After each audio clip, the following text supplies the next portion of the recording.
السلام علیکم ورحمۃ اللہ وبرکاتہ۔ السلام علیکم ورحمۃ اللہ وبرکاتہ۔ نہیں، باقی لوگ وعلیکم السلام کرتے ہیں، میں مرکز کے وعلیکم السلام کی انتظار کرتا ہوں کہ آواز آ رہی ہے تو پھر میں شروع کر دوں۔ جی ٹھیک۔ الحمد للہ نحمده ونستعینه ونستغفره ونؤمن به ونتوکل علیہ ونعوذ باللہ من شرور انفسنا ومن سیئات اعمالنا من يهده الله فلا مضل له ومن يضلل فلا هادي له ونشهد أن لا إله إلا الله وحده لا شريك له ونشهد أن سيدنا ومولانا محمدا عبده ورسوله أما بعد فأعوذ بالله من الشيطان الرجيم بسم الله الرحمن الرحيم كذلك كنتم من قبل فمن الله عليكم اللهم صل على محمد وعلى آل محمد كما صليت على إبراهيم وعلى آل إبراهيم إنك حميد مجيد اللهم بارك على محمد وعلى آل محمد كما باركت على إبراهيم وعلى آل إبراهيم إنك حميد مجيد۔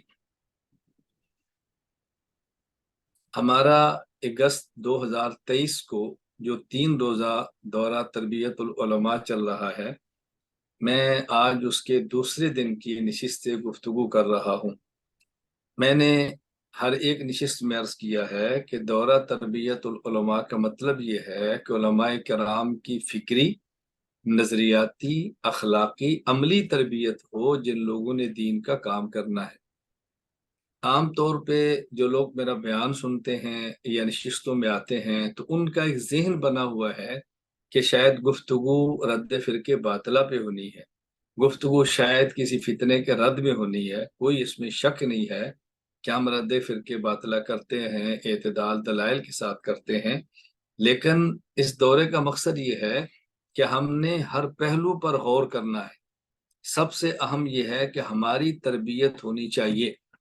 میں پہلے دن سے ایک عنوان آپ کی خدمت میں عرض کر رہا ہوں اور میری ساری گفتگو اسی عنوان پر گھومے گی۔ وہ کیا؟ کہ ہم نے اللہ کے دین کا کام کرنا ہے، یعنی اللہ کے دین کی تعلیم اور اللہ کے دین کی تبلیغ۔ لیکن اس کا ہمیں فائدہ کب ہوگا؟ جب ہم اللہ کے دین کی تعلیم اور اللہ کے دین کی تبلیغ اللہ کے لیے کریں گے۔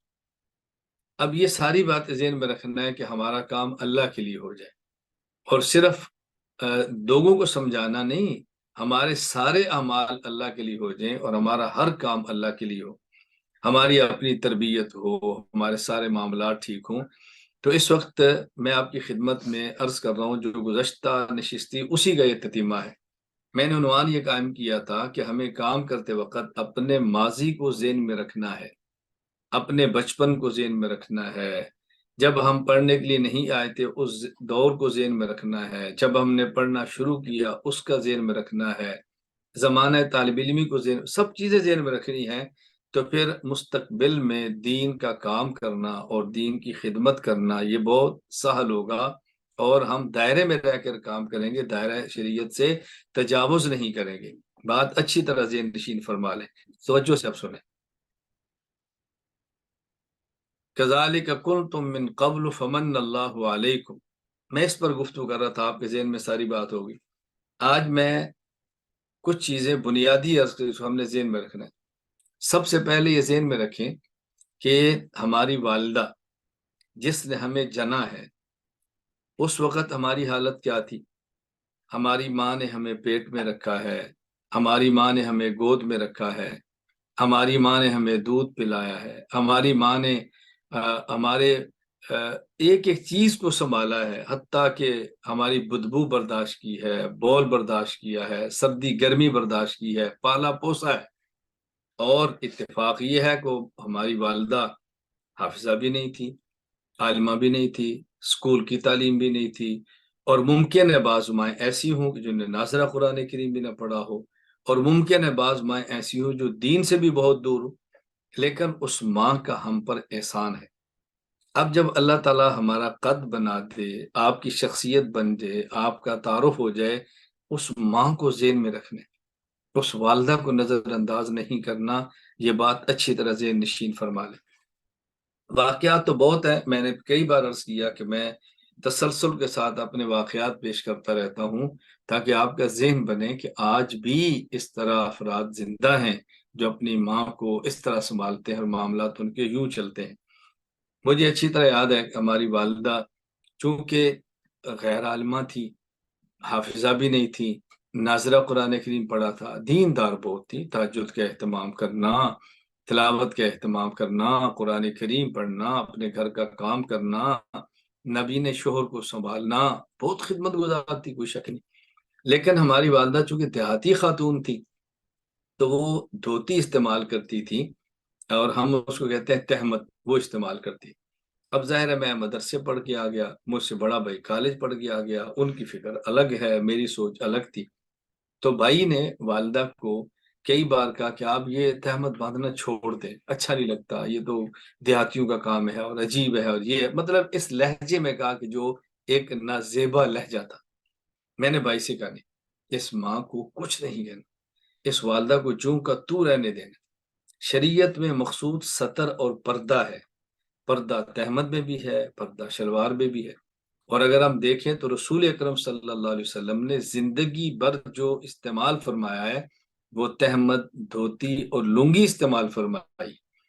شلوار آپ کا پسند کرنا ثابت ہے، لیکن آپ نے باقاعدہ شلوار کا استعمال کیا ہو اور مسلسل کیا ہو، یہ ثابت نہیں ہے۔ آپ کے پسند کرنے سے شلوار کا نام سنت ہے، کوئی شک کی بات نہیں ہے، آپ کا معمول تھا، اس لیے یہ بات نہیں کرنی۔ والدہ کو ہر حال میں ہم نے قبول کرنا ہے، اس لیے کہ اس ماں کے ہمارے بڑے بڑے احسانات ہیں۔ اگر میں مدرسے میں پڑھا ہوں، آپ اسکول پڑھے ہیں، تو یہ ہماری والدہ کی کرم فرمائی ہے۔ آپ یقین فرمائیں، مجھے اچھی طرح یاد ہے آج کی میری نشست کو یقیناً میری مائیں بہنیں اور بیٹیاں بھی سن رہی ہیں جو کہ عالمات ہیں، میرے علم میں ہے، اور بعض تک بعد میں جائے گا اور بھی سنیں گی۔ میں اس لیے ان کی خدمت میں عرض کرتا ہوں، مجھے آج بھی یہ بات یاد ہے کہ میں پڑھتا تھا، درجہ رابعہ چوتھے سال میں تھا، اور میں غالباً مہینے بعد یا 1.5 مہینے بعد جمعرات کو گھر آیا تو میری والدہ عرق النساء کی بیماری کے اندر مبتلا تھی اور چارپائی پہ لیٹی ہوئی تھی، کیونکہ عرق النساء میں ٹانگ بالکل سیدھی ہے، اس کو یوں کریں تو بہت تکلیف ہوتی ہے۔ تو والدہ کے لیے نیچے اترنا بہت مشکل تھا، حتیٰ کہ کھانا پینا اور بول براز تک یہ والدہ کا چارپائی پر تھا۔ ہماری بہن بھی کوئی نہیں تھی، کسی بڑے بھائی کی شادی بھی نہیں تھی۔ اس وقت گھر میں مجھ سے چھوٹے بھائی شعیب اور بھائی خبیب تھے، تو بھائی خبیب اسکول میں بھی تھے اور امی کو بھی سنبھال رہے تھے۔ میں جب گیا تو یقین فرمایا کہ میری عجیب کیفیت تھی۔ میں نے امی سے کہا آپ اتنی بیمار ہیں تو آپ مجھے خط لکھوا دیتی کہ میں بیمار ہوں، میں آ جاتا۔ میں اپنی ماں اور بہنوں بیٹیوں سے کہتا ہوں ذرا اس ماں کا جملہ سنیں جس کی قربانی سے آج میں پڑا ہوں اور اس قابل ہوا ہوں کہ میں 2 لفظ بیان کر سکوں۔ میری والدہ فرمانے لگی اگر میں خط لے کے تجھے بلا لیتی تو آ جاتا، تو وہ تیرے آنے سے میں نے ٹھیک ہو جانا تھا، تو میرا جی نہیں چاہا میں تیری تعلیم کو خراب کروں، اس لیے میں نے کہا تو اپنے کام میں لگا رہا، میں تجھے تکلیف نہ دوں۔ جب ماں پشت پہ ایسی ہوتی ہے تو پھر بچے کیسے تیار ہوتے ہیں، آپ اپنی آنکھوں سے دیکھ رہے ہیں۔ آپ یقین فرمائے کہ مجھ پر ایسے حالات بھی گزرے ہیں کہ ایک مرتبہ ایسا معاملہ ہے کسی دینی امر پر، میں سرگودا جیل میں ہوں، مجھ سے چھوٹے بھائی شعیب وہ فیصل آباد جیل میں ہے، اس سے چھوٹے بھائی خبیب ملتان جیل میں ہے۔ یہ دین کے کام کرنے والوں کے ساتھ ایسا ہوتا ہے، جو یہ ذہنی طور پہ ان کاموں کے لیے تیار نہیں ہے، وہ کام کے لیے تیار نہ، وہ چھوڑ دے کام کرنا، کام کے لیے ایسے مراحل آتے ہیں۔ اس وقت میری والدہ گھر پہ اکیلی تھی، نہ بھائی گھر میں پاس، نہ بیٹی پاس، نہ کوئی بہو۔ تو والدہ کو کہا بعض ہماری خواتین نے اب روک لو، بلا لو۔ وہ تو نہیں سمجھتی تھی کہ ایسے بندہ باہر آتا کہ نہیں، تو میری اماں نے کہا نہیں، ان نے دین پڑھا ہے، اگر دین اسی بات کا تقاضا کرتا ہے قربانی دیں تو میں اپنے بچوں کو روک نہیں سکتی، میں اپنی زندگی گزار چاہوں گی لیکن میں روک نہیں سکتی۔ آپ یقین فرمائیں جون اور جولائی کی گرمی میں میں جب جیل ہوتا تو میری والدہ رات کا پنکھا استعمال نہیں کرتی تھی نہ دن کو، اس لیے کہ میرا بیٹا پتہ نہیں کس سال کے اندر ہوگا، میرا بیٹا پتہ نہیں کس سال کے اندر ہوگا۔ آپ سوچ سکتے ہیں، میں نے ہلکی سی گفتگو کی ہے، میں تفصیلی حالات سناؤں تو شاید آپ سننے کی متحمل بھی نہ ہوں۔ میں صرف یہ کہہ رہا ہوں، اپنی ماں کو نہیں بھولنا، اپنی ماں کا خیال رکھنا۔ پوری دنیا کے لیے آپ حضرت ہوں گے، علامہ ہوں گے، قبلہ ہوں گے، کعبہ ہوں گے، کچھ بھی ہوں گے، لیکن ماں کے لیے آپ بیٹا ہی ہیں۔ اس لیے ماں آپ کو نام سے پکارے تو خوش ہونا کہ میری ماں نے میرا نام لے کر مجھے بلایا ہے۔ اسی طرح والد ہے، والد نے بڑی مشقت برداشت کی ہے آپ ہماری پڑھائی کے لیے اور ہماری تعلیم کے لیے، ہماری تربیت کے لیے۔ پھر ہم مدرسوں میں گئے ہیں تو ہمارے والد نے ہماری جدائی برداشت کی ہے، اس کا صلہ والد کو دینا چاہیے۔ ممکن ہے والد عالم نہ ہو، ممکن ہے والد دین کی سمجھ نہ رکھتا ہو، ممکن ہے وہ دین کا مخالف بھی ہو، اور ممکن ہے عقیدے میں بھی ہمارا مخالف ہو، لیکن ان سب کے باوجود ذہن میں رکھیں، والد تو والد ہے نا، والد تو جنت کا دروازہ ہے، جنت کے دروازے کو بند نہیں کرتے، جنت کے دروازے کو بند نہیں کرتے اور ان دروازوں کو توڑا بھی نہیں کرتے۔ اگر ماں کی قدموں کے نیچے جنت اللہ کے نبی صلی اللہ علیہ وسلم فرمائی ہے، تو والد کو جنت کا دروازہ بھی رسول اکرم صلی اللہ علیہ وسلم نے فرمایا۔ اور میں ایک عجیب بات عرض کرتا ہوں، علماء کرام سے جو بیانات فرماتے ہیں، وعظ فرماتے ہیں، تقاریر فرماتے ہیں، ماں کے حقوق پر تقریریں بہت ہوتی ہیں، باپ کے حقوق پر تقریریں بھی نہیں ہوتی۔ ماں کے حق بیان ہوتے ہیں، باپ کا حق بیان بھی نہیں ہوتا۔ ہمارے ایک دوست تھے، بزرگ تھے، تو بڑی محبت سے ایک بار مجھے فرمانے لگے، کہتے ہیں یہ میرا بیٹا ہے، یہ ماں کی بہت خدمت کرتا ہے، یہ کہتے ہیں ماں کے قدموں میں جنت ہے، تو میں اس کو سمجھاتا ہوں کہ جنت میں تو نے دروازے سے گزر کر ہی جانا ہے، پہلے دروازے کو تو ٹھیک کر۔ یہ دروازے کا خیال نہیں کرتا اور جنت کا خیال کرتا ہے، کہ اس کو سمجھاؤ کہ دروازے کا خیال بھی کر۔ بعض لوگوں کی بہت عجیب سوچ اور فکر ہوتی ہے، میں درمیان میں ایسی باتیں سنایا کرتا ہوں۔ ایک بزرگ تھے، بزرگ کا معنی ہے کہ بڑی عمر کے تھے، ان کا بیٹا دنیا سے رخصت ہوا، من کے گھر میں تعزیت کے لیے گیا، تو انہوں نے اپنی بیٹھک میں اپنے بیٹے کی تصویر لگائی ہوئی تھی۔ تو میں نے ان سے کہا کہ دیکھیں، جہاں تصویر ہو وہاں اللہ کی رحمت کا فرشتہ نہیں آتا، تو آپ یہاں تصویر نہ لگائیں۔ میں نے کل بھی ایک بات کی تھی کہ انسان احکام کا مکلف بقدر عقل ہوتا ہے، فتویٰ بازی میں جلدی نہ کرے۔ تو میں نے کہا کہ آپ نے تصویر بیٹے کی لگائی ہے، دیکھیں فوت ہو گئے، دنیا سے چلے گئے ہیں، تو یہاں رحمت کا فرشتہ نہیں آئے گا۔ تو بڑی سادگی سے مجھے کہنے لگے، ہم بیٹھک میں نہیں رہتے، ہم اندر کمرے میں رہتے ہیں، فرشتہ یہاں نہ آئے، وہاں آئے نا جہاں ہم رہتے ہیں، ہم ادھر تو نہیں رہتے۔ آپ بتائیں میں ان کو کیا سمجھاتا کہ بیتن کا معنی کیا ہے؟ نبی پاک صلی اللہ علیہ وسلم نے غرفہ کا لفظ استعمال نہیں فرمایا، بیت کا فرمایا ہے، اور گھر تو سارے کو کہتے ہیں، لیکن وہاں علمی بحث کا تو وقت نہیں تھا نا، وہ تو بزرگ تھے اور میں تعزیت کے لیے گیا تھا۔ عالم کو یہ سب باتیں برداشت کرنی چاہیے۔ اس کا معنی یہ نہیں ہوتا کہ آپ فوراً کلمہ حق بلند کریں، میں اس طرح مستقل بات سمجھا کرتا ہوں کہ کلمہ حق کہنا ہے، لیکن کس نے کہنا ہے اور کب کہنا ہے اور کن کو کہنا ہے۔ لفظ یاد رکھ لیں، کلمہ حق کس نے کہنا ہے، کب کہنا ہے اور کن کو کہنا ہے۔ یہ تین چیزیں ذہن میں ہوں تو پھر انسان کو کلمہ حق کہنے کا مزہ آتا ہے۔ ہر آدمی کلمہ حق ہر وقت ہر کسی کو کہنے کا مکلف نہیں ہے۔ کبھی دیکھنا ہے کہ میں کہوں گا تو فائدہ ہوگا یا نقصان ہوگا، نقصان میرا نہیں دین کا، یہ بات سمجھا کریں۔ حکیم الامت مجدد الملت مولانا اشرف علی تھانوی رحمہ اللہ کا مجھے ایک واقعہ یاد آیا۔ حضرت فرماتے تھے ایک میں سفر میں تھا، ایک شخص کی شلوار ٹخنوں سے نیچے تھی، تو میں نے اس کو کہہ دیا کہ شلوار ٹخنوں سے نیچے کرنا حرام ہے، شلوار اوپر کرو۔ تو حضرت فرمایا کہ اس نے ایسا سخت جملہ کہہ دیا جو حقارت اور استہزاء کا تھا، اور خدشہ ہے کہ اس جملے کی وجہ سے بندہ ایمان سے نہ نکل جائے۔ تو حضرت فرمایا مجھے اس سے بہت احساس ہوا کہ میں نے اس کو یہ بات کیوں کہی ہے۔ تو حضرت فرمایا اس دن سے میں نے فیصلہ کر لیا کہ مسئلہ اس بندے کو بتانا ہے جو طالب ہو یا معتقد ہو، جو طالب ہو یا معتقد ہو، یعنی مسئلہ اس کو بتانا ہے جو خود پوچھے، یا پوچھے نا اس کو عقیدت ہو. بس اوقات بندے کو عقیدت نہیں ہوتی لیکن مسئلہ پوچھتا ہے اس کو بتاؤ. اور بعض بندے مسئلہ پوچھتے نہیں، عقیدت ہوتی ہے، بغیر پوچھے ان کو بتاؤ، وہ خوشی سے قبول کرتے ہیں اور شکریہ ادا کرتے ہیں کہ بہت اچھا آپ نے مجھے فرما دیا. فرما اس دن میں نے طے کر لی کہ مسئلہ کس کو بتا دیں. اس لیے میں علماء کرام سے گزارش کرتا ہوں کہ مسئلہ اس کو بتائیں جو آپ سے پوچھے، یا مسئلہ اس کو بتائیں جس کو آپ سے عقیدت.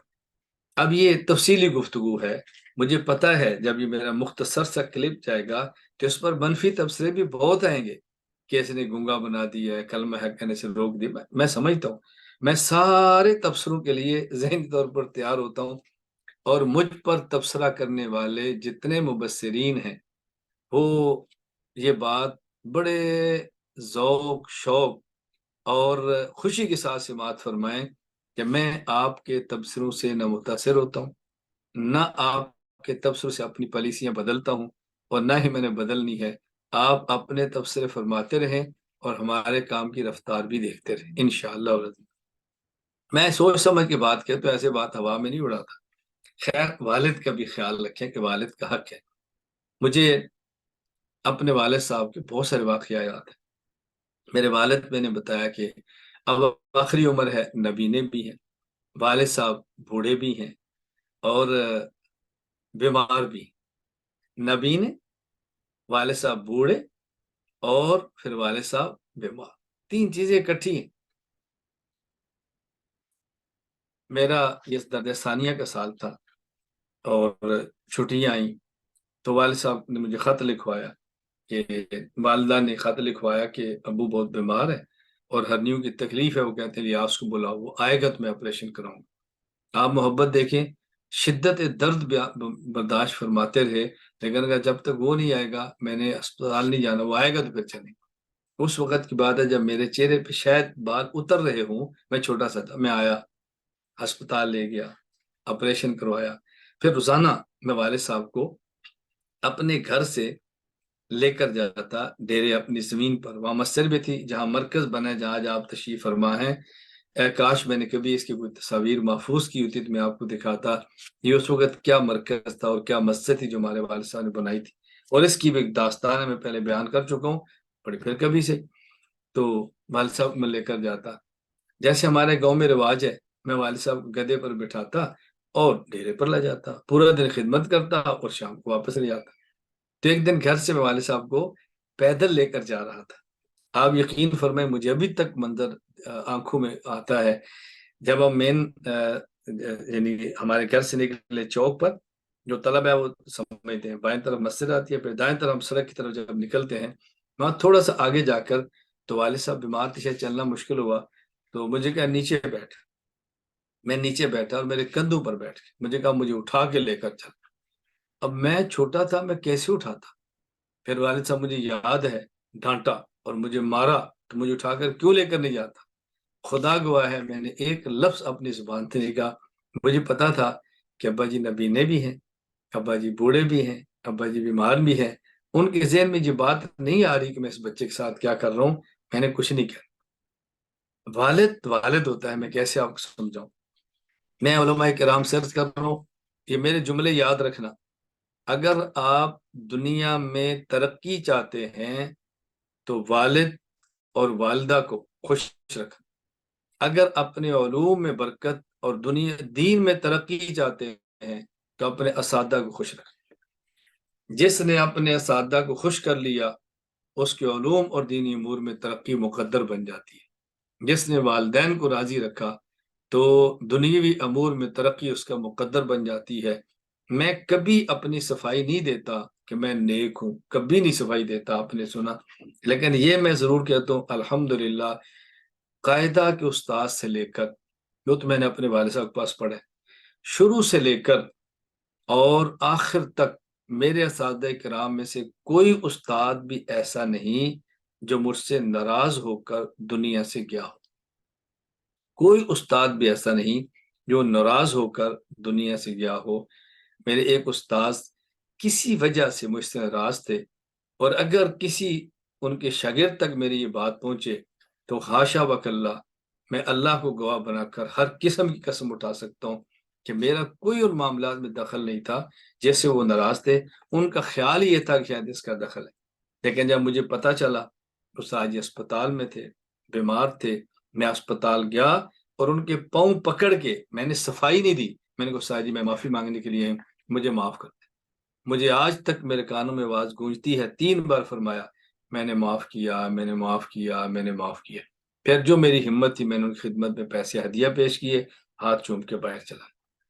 میرے ساتھ 1-2 ظاہر ہے جو میرے ساتھ لڑکے تھے، تو استاد جی یہ کہ میں نے کہا نہیں بیٹا، کچھ وقت ایسے ہوتے ہیں کہ وہاں صفائیاں نہیں دیتے۔ یہ ان کی عمر اور یہ حالت صفائی کی نہیں تھی کہ نہیں استاد جی غلط فہمی دی، کسی نے غلط بتایا، طبیعت میں تکدر آ جاتا ہے، طبیعت اچھا نہیں سمجھتی۔ یہ موقع ایسا تھا کہ معافی مانگ کے راضی کرا لو، خوش کر دو۔ تو میں نے الحمدللہ اساتذہ کو بھی راضی کیا ہے، اور میں نے الحمدللہ اپنے والدین کو بھی راضی کیا۔ میں اس پر بہت خوش ہوں کہ الحمدللہ ثم الحمدللہ میرے والدین دنیا سے راضی ہو کر مجھ سے گئے۔ تو میں عرض کرتا ہوں کہ آپ اس بات کو ذہن میں رکھنا ہے، اپنی والدہ اور اپنے والد کو ناراض نہیں ہونے دینا۔ یہ نہیں دیکھنا کہ وہ حق بجانب ہیں یا آپ حق بجانب ہیں۔ والدین کے سامنے حق بجانب کا نہیں ہوتا، ان کے ہمارے اوپر بہت حقوق ہے، بہت حقوق۔ مستقل میری اس پر گفتگو ہے، کبھی آپ سنیں قرآن کریم میں وَقَضَىٰ رَبُّكَ أَلَّا تَعْبُدُوا إِلَّا إِيَّاهُ بِالْوَالِدَيْنِ إِحْسَانًا وَإِمَّا يَبْلُغَنَّ عِندَكَ الْكِبَرَ أَحَدُهُمَا أَوْ كِلَاهُمَا فَلَا تُقُل لَّهُمَا أُفٍّ وَلَا تَنْهَرْهُمَا وَقُل لَّهُمَا قَوْلًا كَرِيمًا۔ میں نے اس آیت کو رسالت پر بیان کی ہے، اور میری عادت ہے جب میں آیت خطبے کے دوران پڑھتا ہوں تو بس اوقات سامعین کو تعجب ہوتا ہے آیت کا عنوان کیا ہے اور اس نے آیت کون سی پڑھی ہے۔ میں کہتا ہوں ذرا بیان شروع ہونے دو، آپ پھر سمجھ جائے گا میں اس آیت سے کیا ثابت کرنا چاہتا ہوں۔ میں نے اس آیت کو سیرت پر کیسے پیش کیا ہے وہ کہ آپ بیان سن لیں، آپ محظوظ ہوں گے انشاءاللہ۔ لیکن میں اتنی بات کہنا چاہتا ہوں، وَقَضَىٰ رَبُّكَ أَلَّا تَعْبُدُوا إِلَّا إِيَّاهُ وَبِالْوَالِدَيْنِ إِحْسَانًا۔ اللہ تعالیٰ نے اپنی توحید کے بعد متصل والدین کے ساتھ حسن سلوک کا ذکر فرمایا ہے۔ آپ بتائیں والدین کا معاملہ کتنا اہم ہوگا، ذرا تصور فرمائیں۔ اس کی وجہ کیا ہے؟ دنیا میں ہمارے آنے کے 2 سبب ہیں، ایک حقیقی اور ایک ظاہری۔ دنیا میں آنے کا ہمارا حقیقی سبب وہ اللہ کی ذات ہے، اللہ کا کلمہ کن ہے، اللہ کا امر ہے، اللہ کا ارادہ ہے۔ اور دنیا میں آنے کا ظاہری سبب وہ ہمارے والدین ہیں۔ اللہ تعالیٰ نہ چاہتے ہمیں تب بھی وجود نہ ملتا، اور اسباب کے درجے میں ہمارے والدین نہ ہوتے تب بھی وجود نہ ملتا۔ اس لیے اللہ نے اپنی توحید، اپنی عبادت کے بعد والدین کی بات کی ہے کہ والدین کا خیال کرو۔ اس سے میں سیرت کیسے بیان کرتا ہوں، عنوان بدل جائے گا، ورنہ آپ کو سننے کا لطف آتا اگر میں سے سیرت شروع کرتا کہ میں شاید سے حقوق مصطفیٰ پر بات کیسے کرتا ہوں صلی اللہ علیہ وسلم۔ میں دعا کیا کرتا ہوں اپنے لیے بھی اور اپنے سے تعلق رکھنے والے ہر شاگرد اور مرید کے لیے، سب کے لیے دعا کرتا ہوں کہ یا اللہ ہمیں سمجھنے والا دل عطا فرما، محفوظ رکھنے والا دماغ عطا فرما، اور بیان کرنے والی زبان عطا فرما۔ یہ 3 نعمتیں اگر مل جائیں تو آپ پھر اپنی سلطنت کے بےتاج بادشاہ ہیں، جہاں بیٹھے وہ جہان آپ کا ہے، مسئلہ ہی کوئی۔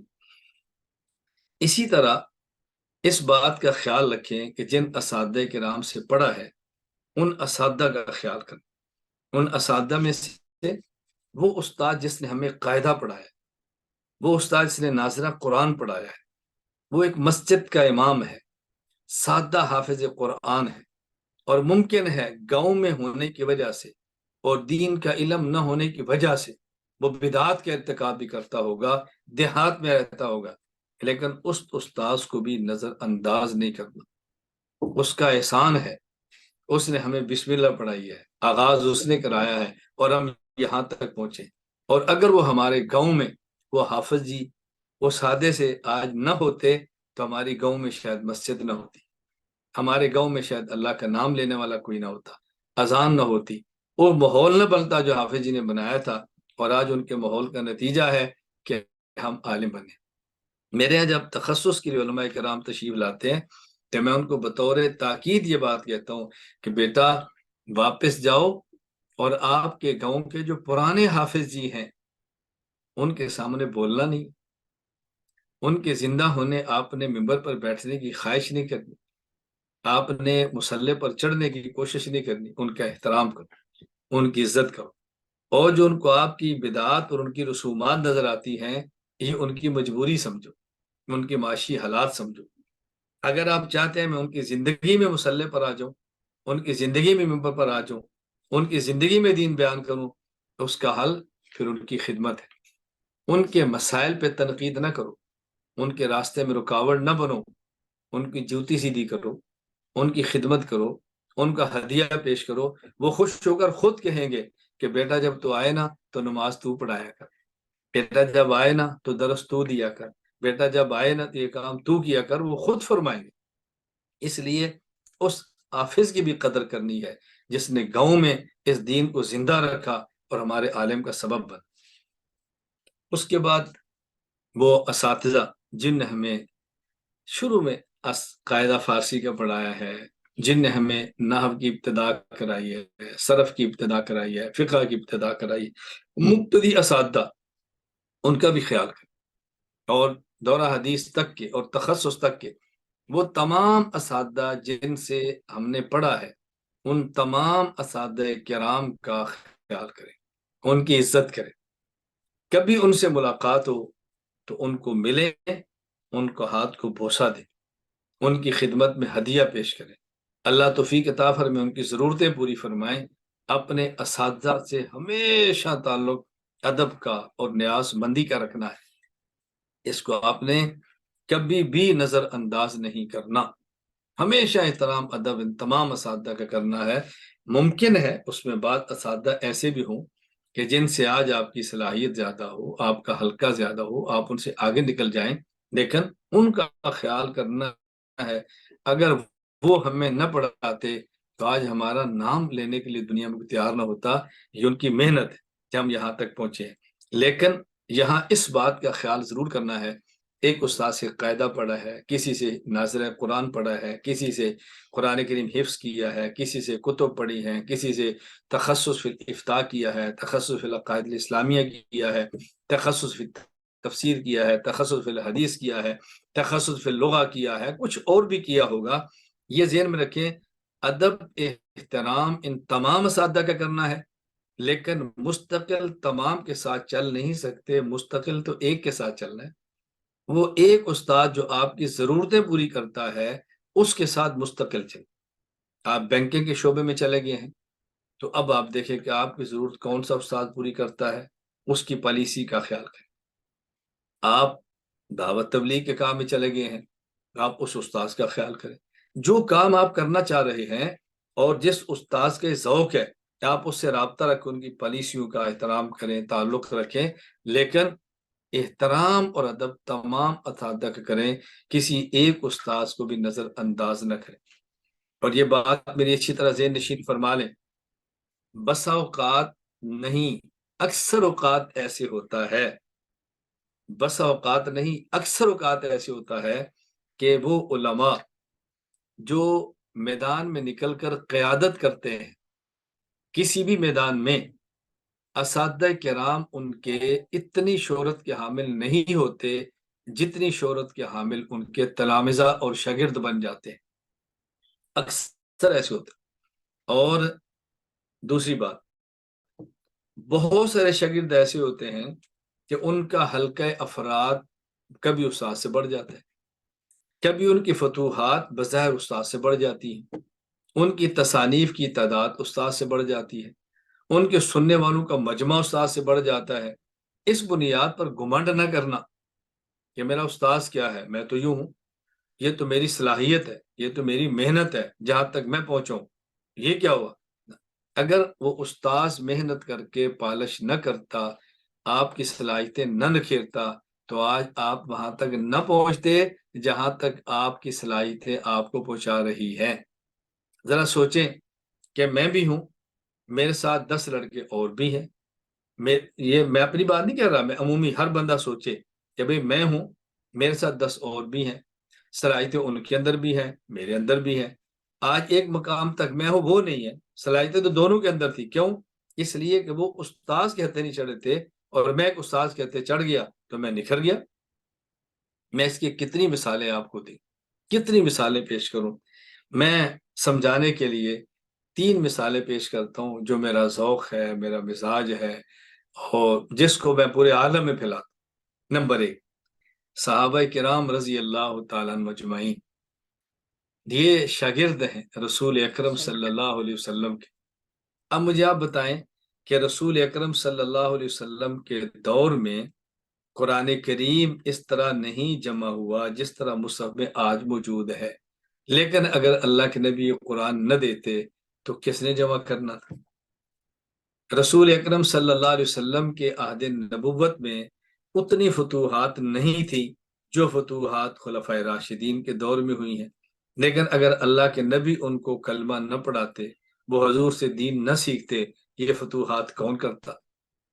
کبھی کہیں آپ نے پڑھا ہو، سنا ہو کہیں بھی کوئی یہ خلیفہ راشد کہہ دے کہ آج جو فتوحات ہے تو میری صلاحیت ہے، یہ تو میری جرت ہے، یہ تو میری طاقت ہے، یہ تو میری تدبیر ہے؟ نہیں، صحابہ سمجھتے تھے ہم جو کچھ ہیں یہ نبوت کا فیضان ہے، ہم جو کچھ ہیں یہ آقا کا صدقہ ہے، ہم جو کچھ ہیں رسول اکرم صلی اللہ علیہ وسلم کی تربیت ہے، ورنہ ہم کیا تھے؟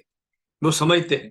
یعنی آپ اندازہ فرمائیں کہ نبی کریم صلی اللہ علیہ وسلم کے دور کی آپ فتوحات کو دیکھ لیں کتنی ہیں، اور آخری وہ صحابی جس کی خلافت پہ تمام صحابہ کرام متفق تھے، امیر المومنین حضرت امیر معاویہ رضی اللہ تعالی عنہ۔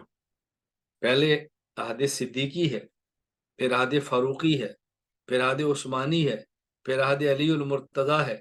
عہد علی میں اختلاف ہوا ہے، حضرت علی المرتضیٰ خلیفہ راشد ہیں، ان کے بعد حضرت حسن حضرت علی کے جانشین ہیں، لیکن حضرت حسن رضی اللہ تعالیٰ عنہ نے حضرت معاویہ رضی اللہ عنہ کے ہاتھ پر بیعت کر لی، صلح فرما لی، اختلاف ختم کر دیا۔ اب جس طرح صدیق اکبر کی خلافت پر سارے صحابہ متفق تھے، حضرت امیر معاویہ رضی اللہ عنہ کی خلافت پر حضرت حسن کے صلح فرما لینے کے بعد بالآخر تمام صحابہ کرام متفق ہو گئے۔ حضرت امیر معاویہ رضی اللہ عنہ کے دور میں فتوحات کا دائرہ ہے تقریباً 62 لاکھ مربع میل۔ کبھی یہ کہا میری صلاحیت ہے؟ وہ سمجھتے تھے یہ سب فیض رسول اکرم صلی اللہ علیہ وسلم۔ دوسری مثال، صحابہ کرام کے بعد سید الفقہا امام اعظم ابو حنیفہ نعمان بن ثابت رحمہ اللہ تعالی، ان کے تلامذہ ہیں امام ابو یوسف، امت کا پہلا چیف جسٹس قاضی القضات، ان کے شاگرد ہیں حضرت امام محمد رحمہ اللہ تعالی۔ دیکھیے تلامذہ، اب یہ تصانیف جو حضرت امام محمد کی ہیں، اتنی تصانیف امام اعظم ابو حنیفہ کی تو نہیں ہے۔ حضرت امام اعظم ابو حنیفہ کی تصانیف تقریباً 18 ہیں، ان میں سے بعض تصانیف 6 صفحے کی بھی ہیں، جس طرح کہ میں نے کل ذکر کیا تھا الفقہ الاکبر 6 صفحے کی ہے، اور اس کی شرح جو میں نے اللہ پاک قبول فرمائے تحریر کی ہے وہ 650 صفحات کی ہے۔ اب بتائیں، حضرت امام محمد نے کبھی کہا میری صلاحیت ہے، میری کتابیں دیکھو جو میں نے لکھا میرے استاد بھی نہیں لکھ سکے؟ امام ابو یوسف نے کبھی یہ فرمایا ہو کہ دیکھیں جس مقام میں ہوں میرا استاد بھی نہیں پہنچ سکا، قاضی القضات تو میں ہوں؟ ان کو پتا تھا کہ میرے استاذ کو تو قاضی القضات بنانے کے لیے مارا جاتا تھا، اور بننے کو تیار نہیں تھے، تو کیسے ان کے دماغ میں آ سکتا تھا کہ جو میں ہوں میرا استاذ نہیں تھا؟ حضرت امام ابو حنیفہ رحمہ اللہ، آپ کے علم میں ہے، یہ واقعات سنانے کی ضرورت نہیں ہے کہ حضرت امام اعظم ابو حنیفہ رحمہ اللہ کو پیشکش کی ہے قاضی القضات بننے کی، چیف جسٹس بننے کی، اور آپ نے قبول نہیں کیا۔ کیا وہ استدلال کا بادشاہ تھا؟ کہیں لڑائی ہے منصب لینے پر، اور جس امام کے مقلد ہیں وہاں مار کھائی جا رہی ہے منصب نہ لینے پر۔ کہیں لڑائی ہو رہی ہے منصب لینے پر، اور امام لڑ رہا ہے، قربانی کر رہا ہے، کوڑے کھا رہا ہے، جیل کھا رہا ہے منصب نہ لینے پر۔ امام صاحب کی دلیل کیا ہے؟ کیا استدلال کا بادشاہ تھا؟ حضرت امام ابو حنیفہ رحمۃ اللہ علیہ کو خلیفہ وقت کہہ رہے ہیں کہ آپ قاضی بنے، پر میں نہیں بنتا۔ کوڑے مارے، کہا جی نہیں بنتا۔ جیل میں رکھا، کہا جی نہیں بنتا۔ امام صاحب کی دلیل سنیں، فرمانے لگے کہ میں قاضی القضات چیف جسٹس بننے کا اہل نہیں ہوں، میں نہیں بن سکتا۔ اب گورنر اور بادشاہ کہتے بنے، امام صاحب میں مجھے دلیل سے قائل کرو، میں کہہ رہا ہوں کہ میں اس کا اہل نہیں ہوں۔ یہ جو میں نے جملہ کہا ہے کہ میں قاضی بننے کا اہل نہیں ہوں، یہ سچ ہے یا جھوٹ ہے؟ اگر یہ سچ ہے تو نہ اہل کو قاضی نہیں بناتے، اور اگر یہ جھوٹ ہے تو جھوٹے کو بھی قاضی نہیں بناتے۔ مجھے دلیل سے قائل کرو، مارو نہیں، دلیل سے قائل کرو۔ یہ ہمارے اکابر کا مزاج تھا۔ حضرت امام ابو حنیفہ کوڑے کھا رہے ہیں، فرمایا دلیل سے قائل کرو۔ حضرت امام مالک رحمہ اللہ تعالی مدینہ منورہ کی گلیوں میں گدے پر بٹھا کے گھمایا جا رہا ہے، کہا دلیل سے قائل کرو۔ امام احمد بن حنبل پہ کوڑے برسائے جا رہے ہیں، کہا نہیں، دلیل سے قائل کرو۔ حضرت امام شافعی کے ڈیتھ وارنٹ جاری ہوئے، مصر سے امام صاحب یمن چلے گئے، امام محمد کی سفارش پر واپسی ہوئی، کہا جی دلیل سے قائل کرو۔ یہ ہمارے کابر کا مزاج تھا۔ میں آپ علماء کرام خدمت میں عرض کرتا ہوں، میں دیکھو ایک جگہ پر قائم ہوں، میں نے سوچ سمجھ کر یہ راستہ اختیار کیا ہے، سوچ سمجھ کر راستہ قائم کیا ہے، جذباتیت میں راستہ قائم نہیں کیا۔ مجھ پر تبصرے نہ کرو، دلیل سے قائل کرو۔ گالیاں مت دو، دلیل سے قائل کرو۔ میرے خلاف منفی پروپوگنڈے مت کرو، دلیل سے قائل کرو۔ ہمیں مارو مت، ہمیں دلیل سے قائل کرو۔ ہم دلیل سے قائل ہونے والے لوگ ہیں، مار کٹائی اور پروپوگنڈے سے متاثر ہو کر اپنے کام کو چھوڑنے والے لوگ ہم نہیں ہیں۔ یہ بات ذہن نشین فرما لیں، ایسا نہیں ہو سکتا۔ ائمہ اربعہ کو ذرا دیکھیں نا، کیا ان کا مزاج تھا، اللہ اکبر۔ ائمہ اربعہ کو دیکھیں، کیا ذوق تھا۔ حضرت امام بخاری رحمہ اللہ کے دیکھیں کیا ذوق تھا، سبحان اللہ۔ میں ایسے درمیان میں بات آئی تو میں بات کہہ دیتا ہوں۔ ظاہر ہے جو بندہ کام کرتا ہے اس کے اوپر الزام بھی لگتے ہیں، جو کام کرتا ہے اس کے خلاف فضا بھی بنتی ہے، جو کام کرتا ہے اس کے خلاف حسد بھی ہوتا ہے، جو کام کرتا ہے اس کے خلاف یہ ساری چیزیں ہونی ہوتی ہیں، اور اس نے برداشت کرنا ہوتا ہے۔ ایک مقام پر صحیح بخاری کے اختتام پہ جلسہ تھا، تو میں نے اس جلسے پر کہا حضرت امام بخاری رحمہ اللہ کے خلاف اتنا پروپیگنڈا ہوا اور اس قدر ان کو تنگ کیا کہ حضرت امام بخاری رحمہ اللہ نے اللہ سے دعا مانگی، اللہم ضاقت علی الارض بما رحبت فاقبضنی الیک، اے اللہ تیری زمین وسعت کے باوجود مجھ پر تنگ ہو گئی ہے، اب مجھے اٹھا لے۔ میں نے کہا امام بخاری نے دعا مانگ لی تھی، میں نے کہا وہ مقلد تھے حضرت امام شافعی رحمہ اللہ۔ میں بہت چھوٹا ہوں لیکن میں مقلد ہوں حضرت امام اعظم ابو حنیفہ رحمہ اللہ تعالیٰ کا۔ چھوٹوں کے دل چھوٹے ہوتے ہیں، بڑوں کے دل بڑے ہوتے ہیں۔ میں چھوٹا ہوں لیکن میرا امام بہت بڑا ہے، اس بڑے امام کی نسبت ہے کہ میں یہ کہتا ہوں جو کرنا ہے تم نے کر لو، جو فضا بنانی ہے بنا لو، جو گالیاں دینی ہے دو لو، پروپوگنڈا کرنا ہے کر لو، منفی تبصرے کر لو، ہمارے خلاف جتنا میدان آپ سجا سکتے ہیں سجا لو۔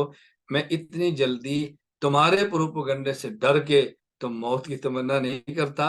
ہاں، اللہ سے محبت کے انسان کہتا ہے کہ یا اللہ اپنی محبت کیا ہمیں عطا فرما، اور ہمیں موت آئے تو اپنے پیغمبر صلی اللہ علیہ وسلم تک پہنچے، صحابہ کرام تک پہنچے، اپنے ائمہ تک پہنچے۔ ہم موت کی تمنا اس لیے تو کریں کہ اپنے اکابر تک پہنچے، لیکن تمہارے پروپوگنڈے کے ڈر سے ہم موت کی تمنا کریں، ایسا نہیں ہو سکتا۔ ہم امام اعظم ابو حنیفہ رحمہ اللہ بڑے امام، بڑے دل والے کے مقلد ہیں، یہ بات ذہن نشین فرما لیں۔ والدہ کا خیال کریں، والد کا خیال کریں، اساتذہ کرام کا خیال کریں۔ تیسری مثال شیخ الہند حضرت مولانا محمود حسن دیوبندی نور اللہ مرقدہ، اس شخص نے جو شاگرد تیار کیے ہیں، شیخ العرب والعجم حسین احمد مدنی، خاتم المحدثین علامہ انور شاہ کشمیری، حکیم الامت مولانا اشرف علی تھانوی، مبلغ عالم، مبلغ اسلام حضرت مولانا محمد الیاس دہلوی، مفتی ہند مفتی کفایت اللہ دہلوی، اس نے افراد تیار کیے تھے۔ شیخ التفسیر علامہ شبیر احمد عثمانی، کیا اس شخص نے افراد تیار کیے تھے۔ اب دیکھو انہوں نے اپنے شیخ سے پڑھا، اب بتاؤ جو حافظہ اور جو وسعت مطالعہ علامہ کشمیری کا ہے وہ شیخ الہند کا تو نہیں ہے۔ اب دیکھیں نا، جو تصنیفی وسعت حکیم الامت تھانوی کی ہے وہ شیخ الہند کی تو نہیں ہے، جو تبلیغ کی برکت سے سب پورے عالم میں مولانا الیاس کا پھیلا ہے وہ براہ راست شیخ الہند کا تو نہیں ہے، لیکن ان تلامذہ میں سے کبھی بولنا تو کجا کسی کے وہم و گمان کے اندر بھی آیا ہو کہ ہم بہت بڑے لوگ ہیں، ہمارے استاد اتنے نہیں تھے، وہ سمجھتے تھے ہم جو کچھ ہیں یہ شیخ الہند کی محنت کا نتیجہ ہے، ہم جو کچھ ہیں ہم شیخ الہند کی محنت کا نتیجہ ہیں، اس لیے وہاں فیوزات میں ترقیاں تھیں، برکتیں تھیں۔ میں اور آپ بھی ہم ذہن بنا لیں، ہم کسی بھی مقام تک چلے جائیں اپنے اساتذہ کرام کو کبھی بھی نظر انداز مت کریں، کبھی بھی نظر انداز مت کریں۔ یہاں حضرت شیخ الہند رحمہ اللہ کی بات آئی ہے، شیخ الہند رحمہ اللہ کے شاگردوں اور تلامذہ کی بات آئی ہے، تو میں ایک بات ذرا سمجھانا چاہتا ہوں، اس کو بہت اچھی طرح سمجھ۔ ہم کہتے ہیں کہ دیکھیں ہم مسلمان ہیں، ہم کہتے ہیں کہ ہم سنی ہیں، ہم کہتے ہیں کہ ہم حنفی ہیں، ہم کہتے ہیں کہ ہم دیوبندی ہیں، ہم کہتے ہیں ہمارے تعارف ہیں، ایک ہے ہمارا دین، ایک ہے ہمارا مسلک، ایک ہے ہمارا مذہب، اور ایک ہے ہمارا منہج۔ ہمارا دین اسلام ہے، ہمارا مسلک اہل سنت والجماعت ہے، ہمارا مذہب احناف ہے، ہمارا منہج دیوبندی ہے۔ دیوبندیت فرقہ نہیں ہے، حنفیت کوئی گروہ نہیں ہے، فرقہ نہیں ہے، بات اچھی طرح سمجھیں۔ دیننا الاسلام، مسلکنا اہل سنت والجماعت، مذہبنا الحنفیہ، منہجنا الدیوبندیہ۔ دین نام ہے منصوصات قطعیات کا، جس کا انکار کر دیں تو کفر ہوتا ہے۔ مسلک نام ہے منصوصات ظنیات کا، جس کا انکار کر دیں تو بدعت اور گمراہی ہوتی ہے۔ اور مذہب نام ہے اجتہادیات کا، جس میں وسعت ہوتی ہے اور ہر مسئلے پر اجتہادات ہوتے ہیں۔ اور منہج نام ہے طریقہ کار اور پالیسی کا، طریقہ کار پالیسی ہر فرد کا الگ ہے، ہر جماعت کا الگ ہے، ہر ادارے کا الگ ہے، اس سے کچھ فرق نہیں پڑتا۔ دین ایک ہے، فَمَن يَبْتَغِ غَيْرَ الْإِسْلَامِ دِينًا فَلَن يُقْبَلَ مِنْهُ۔ دین اسلام کے علاوہ کوئی اللہ کے قابل قبول نہیں۔ مسلک ہمارا اہل سنت والجماعت ہے، اگر کوئی اہل سنت والجماعت کے مد مقابل ہوگا تو وہ اہل کفر نہیں ہوگا، اہل بدعت ہوگا۔ اہل بدعت گمراہ ہوتے ہیں، اہل بدعت کافر نہیں ہوتے۔ کفر الگ چیز ہے اور ضلالت الگ چیز ہے۔ الگ چیز کا معنی یہ نہیں کہ کفر اور ضلالت جمع نہیں ہوتے، یعنی جو شخص کافر ہوگا وہ گمراہ یقیناً ہوگا، لیکن جو شخص گمراہ ہو وہ کافر بھی ہو، ایسا نہیں ہوتا۔ گمراہی کبھی بڑی ہوتی ہے، کبھی چھوٹی ہوتی ہے۔ بڑی گمراہی کا نام کفر ہے، اس سے چھوٹی گمراہی کا نام بدعت ہے، اس سے چھوٹی گمراہی کا نام فسق اور بدعملی ہے۔ اس کو اچھی طرح ذہن نشین فرما لیں، الجھن میں نہیں رہنا۔ اور مذہب تو اجتہادیات کا نام ہے، ایک مذہب امام حنیفہ کا ہے، ایک مذہب امام مالک کا ہے، ایک مذہب امام شافی کا ہے، ایک مذہب حضرت امام محمد بن حنبل کا ہے رحمہ اللہ تعالی۔ یہ مذاہب ہے۔ کبھی آپ نے ہماری کسی کتاب میں نہیں پڑھا دین ابی حنیفہ، آپ پڑھیں گے مذہب ابی حنیفہ، کبھی نہیں پڑھیں گے دین مالک، آپ پڑھیں گے مذہب مالک۔ خیر، یہ چار لفظ نشین فرما۔ دوسری بات یہ سمجھیں کہ جب ہم کہتے ہیں ہمارا دین اسلام ہے، ہم مسلمان ہیں، جب ہم کہتے ہیں ہم مسلمان ہیں، اس کا معنی کہ ہمارا دین اسلام ہے۔ اور جب ہم کہتے ہیں ہم اہل سنت والجماعت ہیں، اس کا معنی ہم رسول اکرم صلی اللہ علیہ وسلم کے دین کو صحابہ سے سمجھتے ہیں، پیغمبر پاک کی حدیث کو صحابہ سے لیتے ہیں، فہم صحابہ سے چلتے ہیں۔ اور جب ہم کہتے ہیں ہم حنفی ہیں، اس کا معنی یہ ہے ہم حضرت امام اعظم ابو حنیفہ رحمہ اللہ تعالی کے مفتہ بہی اقوال کو لیتے ہیں۔ مفتابی اقوال کا معنی کہ حضرت امام صاحب کے اگر کسی مسئلے پر دو قول ہیں تو جس قول پر ان کا فتویٰ ہے ہم اس کو لیتے ہیں، اگر کسی قول پر فتویٰ نہیں ہے تو اس کو لے کر کبھی بھی ہمارے اوپر اعتراض نہ کریں، یہ بات سمجھنے کی کوشش فرمائیں۔ جس طرح مثلا حدیث ہے وہ صحیح بھی ہے اور ضعیف بھی ہے، اب ظاہر ہے صحیح کو لیں گے ضعیف کو چھوڑیں گے، ضعیف بھی ہے تو حدیث، ایک حدیث مرجوح ہے ایک راجح ہے تو مرجوح کو چھوڑ کر راجح کو لیں گے، ایک حدیث منسوخ ہے اور ایک ناسخ ہے، منسوخ کو چھوڑ کر ناسخ کو لیں گے۔ اسی طرح اگر امام اعظم ابو حنیفہ رحمہ اللہ کے دو قول ہیں، ایک مفتابی اور ایک غیر مفتابی، تو غیر مفتابی کو نہیں لیں گے بلکہ مفتابی کو لیں گے۔ اچھی طرح ذہن نشین فرما لیں، یہ موضوع یہ بحث اپنے مقام پر ہے، یہاں تو درمیان میں بات ہے تو میں نے عرض کر دی۔ اچھا، اس کے بعد جب ہم کہتے ہیں ہم دیوبندی ہیں، اس کا مطلب کیا ہے؟ دیوبندی کا معنی یہ ہے، نمبر ایک، بانی دارالعلوم دیوبند قاسم العلوم والخیرات مولانا محمد قاسم ننوتوی۔ نمبر دو، سرپرست دارالعلوم دیوبند مفتی رشید احمد گنگوہی۔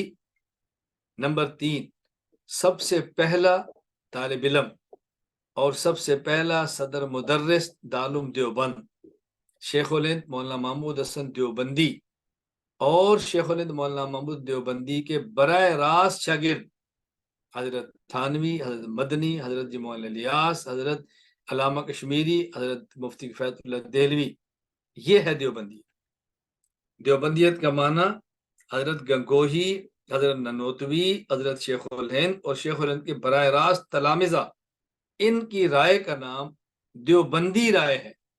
اگر ان کے بعد والا کوئی بندہ ان کی رائے سے اختلاف کرتا ہے تو یہ نہیں کہیں گے کہ اس رائے میں دیوبندیوں کا اختلاف ہے، یہ کہیں گے اس رائے میں دیوبندیوں سے فلاں بندے کا اختلاف۔ دیوبندیت میں اختلاف ہونا الگ ہے اور دیوبندیت سے اختلاف ہونا الگ ہے۔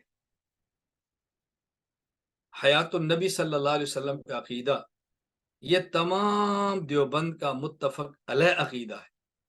حضرت گنگوہی، حضرت ننوتوی، حضرت شیخ الہند، حضرت تھانوی، حضرت مدنی، حضرت کشمیری، یہ سب حیات النبی صلی اللہ علیہ وسلم کے قائل تھے۔ اب اگر کوئی شخص عقیدہ حیات النبی صلی اللہ علیہ وسلم میں اختلاف کرتا ہے اور خود کو دیوبندی کہتا ہے، اس کے اختلاف کو دیکھ کر یہ بات کبھی نہ کہنا کہ عقیدہ حیات النبی صلی اللہ علیہ وسلم میں علماء دیوبند کا اختلاف ہے، علماء دیوبند میں اختلاف ہے۔ یہ کہنا کہ عقیدہ حیات النبی صلی اللہ علیہ وسلم میں فلاں جماعت کا، فلاں طبقے کا، فلاں فرد کا علماء دیوبند سے اختلاف ہے، علماء دیوبند میں اختلاف ہونا اور ہے اور علماء دیوبند سے اختلاف ہونا اور ہے۔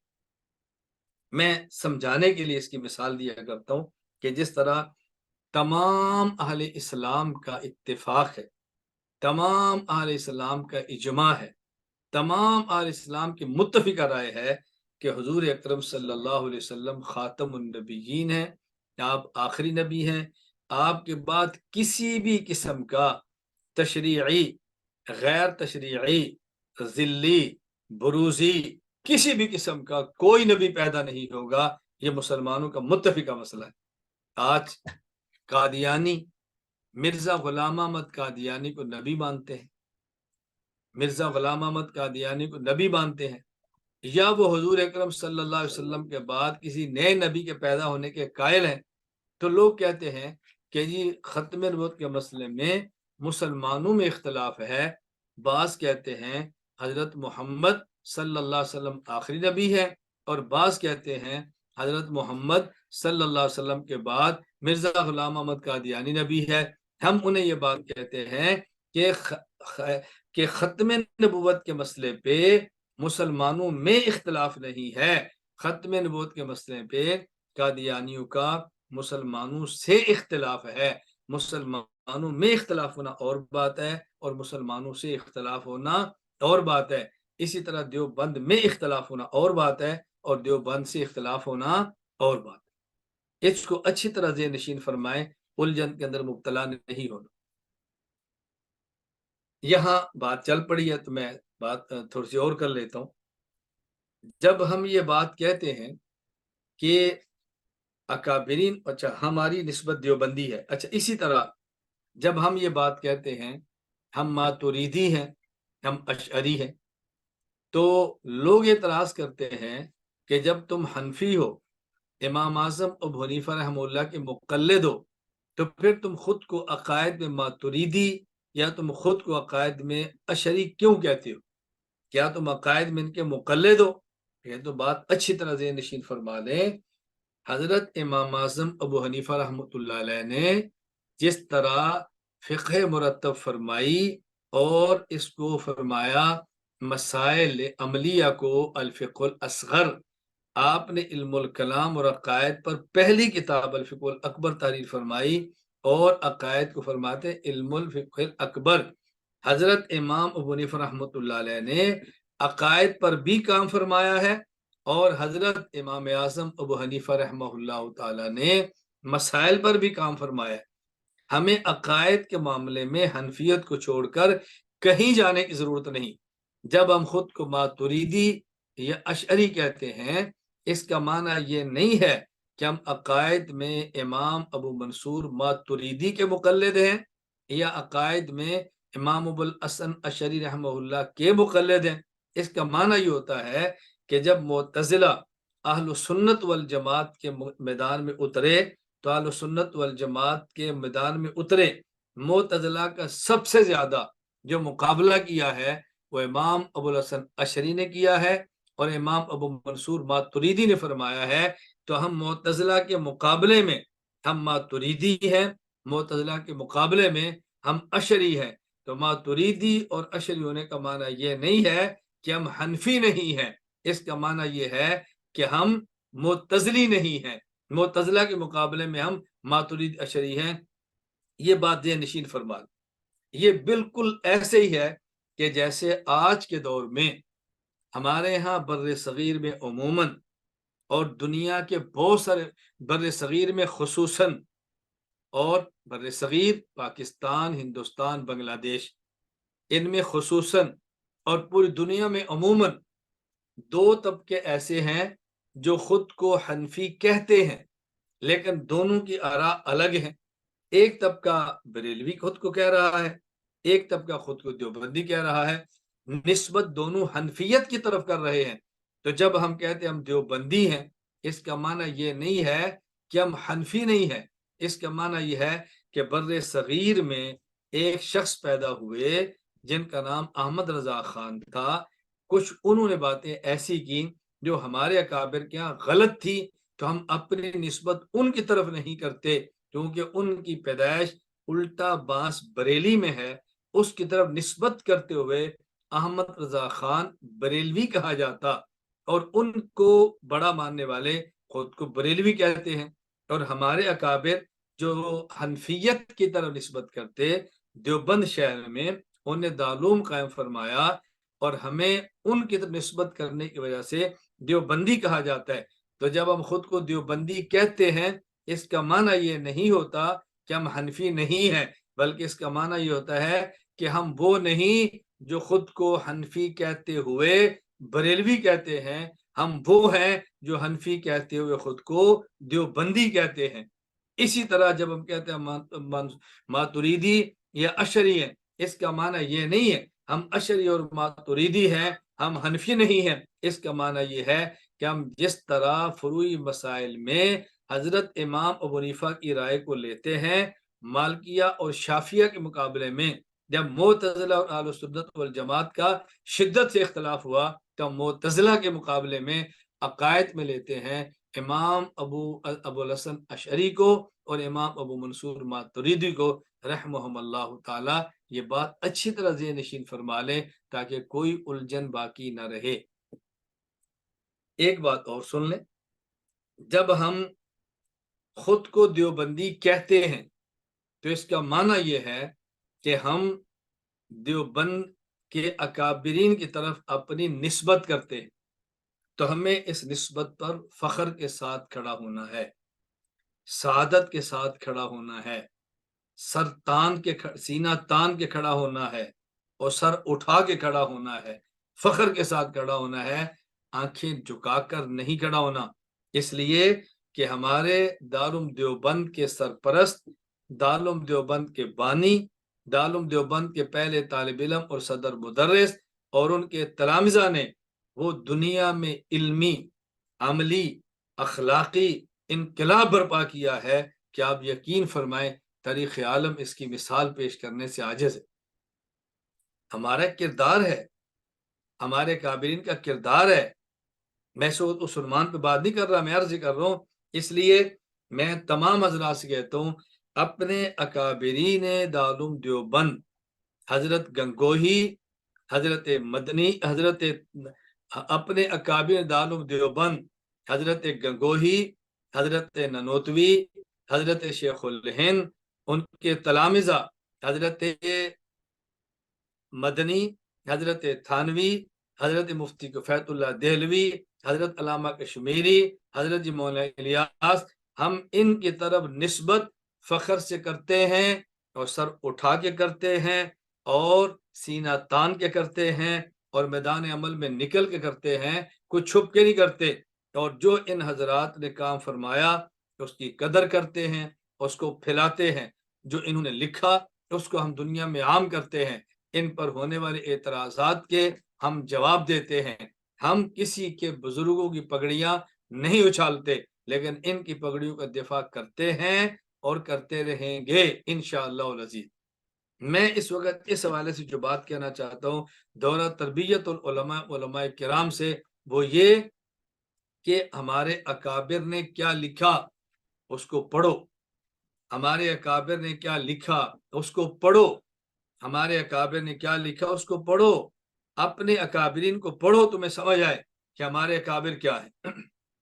میں یہاں پر ایک جملہ کہا کرتا ہوں کہ جس شخص نے اکابرین دارالعلوم دیوبند کو پڑھا نہیں، یا پڑھا ہے اور سمجھا نہیں، وہ کہتا ہے یہ بھی انسان تھے۔ اور جس نے اکابرین دارالعلوم دیوبند کو پڑھا ہے اور اکابرین دارالعلوم دیوبند کو سمجھا ہے، وہ کہتا ہے یہی انسان تھے۔ فرق سمجھنے کی کوشش کرو۔ ہم اپنے اکابرین کے ساتھ کھڑے ہیں۔ میں اور اس حوالے سے بات کر رہا ہوں، اس کو اچھی طرح سمجھنا۔ اکابرین پر اعتراض آئے، اعتراض کو دیکھ کر اکابرین کو چھوڑنا نہیں ہے، اکابرین پر آنے والے اعتراض کا جواب دینا ہے، دفاع کرنا ہے، اور جواب اعتدال سے، دلائل سے دینا ہے۔ ان کا جواب جرأت اور غیرت کے ساتھ دینا ہے، ان کا جواب سنجیدگی اور متانت کے ساتھ دینا ہے۔ اعتراضات کی بنیاد پر بھاگنا نہیں ہے، بلکہ میدان میں کھڑے ہو کر اپنے اکابر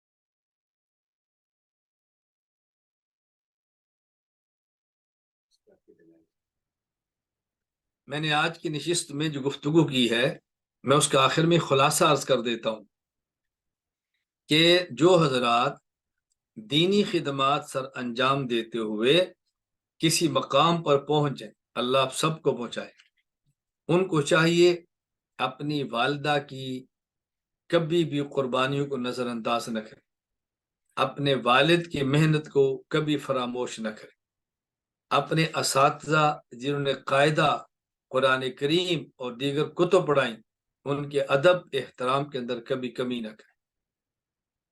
اور میں نے اس کے لیے 3 مثالیں دی ہیں کہ اگر اللہ کوئی مقام عطا فرما دے تو اس مقام پر پہنچنے کے بعد یہ نہ کہنا کہ میرے استاد کیا ہوتے ہیں، میری صلاحیت تھی، میری محنت ہے، میری لیاقت ہے۔ اس کے لیے آپ صحابہ کرام کو دیکھیں رضی اللہ عنہم، فتوحات پہ فتوحات، اور آگے بڑھ رہے ہیں، ترقیات ہو رہی ہیں، کسی کے وہم و گمان بھی نہیں آتا یہ میری صلاحیت ہے۔ وہ سمجھتے ہیں ہمارے پیغمبر پاک صلی اللہ علیہ وسلم کا فیض ہے۔ حضرت امام اعظم ابو حنیفہ نعمان بن ثابت رحمہ اللہ کے تلامذہ اور شاگردوں کو دیکھ لیں کس مقام تک پہنچے ہیں، لیکن کبھی ان کے خیال میں بھی نہیں آیا کہ ہماری صلاحیت، ہماری لیاقت، ہماری محنت۔ حضرت شیخ الہند مولانا محمود حسن دیوبندی رحمہ اللہ تعالیٰ کے تلامذہ، ان کے شاگردوں کو دیکھ لیں وہ دنیا میں کن مقامات اور کن بلندیوں تک پہنچے ہیں، لیکن کبھی ان کے تصور میں بھی یہ بات نہیں آئی کہ یہ ہماری صلاحیت، ہماری لیاقت ہے، بلکہ وہ سمجھتے تھے یہ سب کچھ ہمارے استاذ کی محنت ہے، اس لیے اپنے اساتذہ کو نظر انداز نہیں کرنا۔ میں مجلس کے اختتام پر ایک واقعہ پیش کر دیتا ہوں بات سمجھانے کے لیے۔ حضرت شیخ الہند رحمہ اللہ تعالی مکہ مکرمہ میں ہیں، انگریز کے خلاف بغاوت کے جرم میں گرفتار کر لیا جاتا ہے، آپ کے وارنٹ جاری تھے، حضرت مدنی رحمہ اللہ موجود ہیں، چونکہ آپ کے گرفتاری کے وارنٹ جاری نہیں تھے، حضرت مدنی کو گرفتار نہیں کیا جاتا۔ حضرت شیخ الہند رحمہ اللہ تعالی گرفتار ہو جاتے ہیں اور مکہ مکرمہ سے جدہ کی طرف ان کو روانہ کر دیا جاتا ہے، کیونکہ جدہ سے آگے جہاز پہ بٹھا کر ان کو مالٹا جزیرہ بھجوانا تھا۔ شیخ الاسلام حضرت سید حسین مدنی رحمۃ اللہ علیہ حضرت یہ سوچ کر کہ میرے بوڑھے استاد جی جیل میں جائیں گے تو ان کی خدمت کون کرے گا، ان کو جیل میں سنبھالے گا کون، حضرت رحمۃ اللہ علیہ نے خود مکہ مکرمہ شریف مکہ سے رابطہ کر کے کہا کہ انٹیلیجنس کے ذریعے انگریز کو رپورٹ دو کہ بغاوت کا اصل محرک حسین احمد ہے، شیخ الہند نہیں ہے، میرے گرفتاری کے آرڈر جاری کرو۔ حضرت مدنی رحمۃ اللہ علیہ نے محنت کر کے اپنے خلاف رپورٹ لکھوائی، گرفتاری کا آرڈر ہوا، اور حضرت شیخ الہند جب مکہ مکرمہ سے جدہ پہنچے تو شاگرد بھی پیچھے گرفتار ہو کر مکہ مکرمہ سے جدہ پہنچ گئے کہ میرے استاد کی خدمت کون کرے۔ پھر 3 سال اپنے استاد کی خدمت میں رہ کر انہوں نے استاد کی خدمت کا حق ادا کیا ہے، اور کہاں تک پھر پہنچے۔ میں نے یہ واقعہ پڑھا نہیں ہے، میں نے یہ واقعہ اپنے ایک استاد سے سنا تھا، انہوں نے فرمایا تھا کہ حضرت مدنی رحمہ اللہ قرآن کریم کے حافظ نہیں تھے، حضرت شیخ الہند بھی قرآن کریم کے حافظ نہیں تھے۔ حضرت شیخ الہند رحمہ اللہ کو رمضان آ گیا اور یہ صدمہ ہوا کہ میں قرآن کا حافظ نہیں ہوں، اور اس دفعہ کا وہ رمضان ہوگا کہ رمضان میں تراویح تو ہم پڑھیں گے لیکن تراویح میں قرآن کریم نہیں سن سکیں گے، کیا کریں گے۔ حضرت مدنی نے اپنے استاذ کی خواہش کے لیے نیت کی اور بسم اللہ پڑھ لی، روزانہ ایک پارہ حفظ کر کے رات کو مصلی پہ کھڑے ہو کے اپنے استاذ کو سنایا کرتے ہیں۔ ہم نے اپنے اساتذہ کے ساتھ یوں چلنا ہے، پھر دیکھیں اللہ نتائج کیسے دیتے ہیں، اللہ نتائج کیسے دیتے ہیں۔ میں ایک اور واقعہ سناتا ہوں، میں نے یہ واقعہ پڑھا نہیں ہے، یہ واقعہ سنا ہے، میں اس لیے گزارش کر رہا ہوں۔ حضرت مولانا عبدالعزیز فرہاروی رحمہ اللہ تعالی، جو طلبہ مجھ سے اصول عقائد پڑھ رہے ہیں، میں بار بار ان کے حوالے درمیان میں دیتا ہوں، علم الکلام کا بیتاج بادشاہ، حضرت کی قبر پاکستان پنجاب مظفر گڑھ کوٹ ادو کے قریب ایک قصبے میں ان کی قبر پہ گیا ہوں۔ حضرت رحمہ اللہ تعالی زمانہ طالب علمی میں کند ذہن تھے، بہت ذہین نہیں تھے، استاذ کے بعد پڑھتے، استاد بیمار ہوئے اور استاد نے فرمایا بھی میں اب پڑھانے کے قابل نہیں رہا، طلبہ کرام کسی اور مدرسے میں جہاں جانا چاہیں وہ جا سکتے ہیں۔ مولانا عبدالعزیز فرہاروی رحمہ اللہ تعالی نہیں گئے، استاد کی رک گئے، تو استاد نے فرمایا کہ آپ کیوں نہیں گئے؟ انہوں نے کہا استاد جی جب ہمیں ضرورت تھی تو آپ کام آئے، اب آپ کو ضرورت ہے ہم کام آئیں گے، آپ کو چھوڑ کے جا نہیں سکتے۔ بس پھر استاد کی خوشیاں سینے سے لگانا اور حضرت کو دعائیں دینا، اللہ اکبر۔ پھر اللہ نے کیا صلاحیت عطا فرمائی، یہ منطق، فلسفہ اور ضابطہ ہے۔ ان النفس لا تتوجہ الی جہتین فی آن واحد الی جہتین، یہ انسان کا دماغ بیک وقت دو طرف متوجہ نہیں ہوتا، ایک طرف اس کی توجہ ہوتی ہے انسان کی۔ حضرت کی خوبی یہ تھی کہ حضرت بیک وقت دو کتابوں کا مطالعہ فرماتے، ادھر تفسیر ادھر حدیث، دائیں آنکھ سے تفسیر بائیں آنکھ سے حدیث، اور دونوں یاد ہو رہی۔ جب لکھنے پر بیٹھتے دائیں ہاتھ سے الگ موضوع بائیں ہاتھ سے الگ موضوع، دو قلم اکٹھے چلتے، اور حضرت فرماتے اللہ نے مجھے اتنی صلاحیت عطا فرمائی ہے، اگر میں دائیں ہاتھ سے الگ بائیں ہاتھ سے الگ اور دائیں پاؤں سے الگ اور بائیں پاؤں سے الگ 4 عنوانات پہ لکھنا چاہوں تو میں الگ الگ موضوع پہ لکھ سکوں گا، خلط ملط نہیں ہوتا۔ لیکن پاؤں سے لکھنا یہ ادب کے خلاف ہے، اس لیے میں اس وہاں قلم نہیں لے آتا۔ 300 کے لگ بھگ حضرت کی تصنیفات موجود ہیں، اور آپ ان کی عمر دیکھیں، میرا خیال اگر مجھے اسی طرح یاد نہیں ہے 40 یا 50 سال عمر بنتی ہے غالباً، حضرت اس عمر میں دنیا سے رخصت ہو گئی۔ آپ انداز فرمائیں استاد کی خدمت۔ میں نے اس لیے گزارش کی ہے، اگر آپ دنیا میں ترقی اور برکت چاہتے ہیں، والدین کو خوش کر لو، اگر دین اور علوم میں برکت اور ترقی چاہتے ہیں، اپنے اساتذہ کو خوش کر لو۔ اللہ تعالیٰ مجھے اور آپ سب کو اپنے والدین کی قدر کی توفیق عطا فرمائے، دنیا سے چلے گئے تو صالح ثواب کی توفیق عطا فرمائے۔ میں تربیت کے حوالے سے علماء کرام خدمت میں عرض کرتا ہوں کہ میرا سال ہر سال سے معمول ہے کہ تہجد کے بعد بطور خاص اپنے والد اور اپنی والدہ کو اپنے تہجد کی نماز اصالِ ثواب کرتا ہوں، اور بھی کرتا ہوں، لیکن تہجد بطور خاص اصالِ ثواب ان کو کرتا ہوں، یہ میرا معمول ہے۔ اور اشراق کی 2 رکعت کے بعد 2 رکعت صرف اس نیت سے کہ اساتذہ اور اولیاء اللہ جو دنیا سے رخصت ہوئے ہیں ان کو اصالِ ثواب کرتا ہوں، یہ میرا سال ہر سال سے معمول ہے۔ میں آپ کو گزارش کرتا ہوں، بتانے کا مقصد یہ ہے کہ مجھ جیسا اگر نالائق بندہ کر سکتا ہے تو آپ جیسے اچھے صلاحیت والے لوگ کیسے نہیں کر سکتے۔ اللہ تعالی ہم سب کو دین کی مقبول خدمت کی توفیق عطا فرمائے۔ اللہ مجھے اور اللہ آپ کو اور ہماری نسلوں کو دین کی مقبول خدمت کی توفیق عطا فرمائے۔ وآخر دعوانا الحمدللہ رب العالمین۔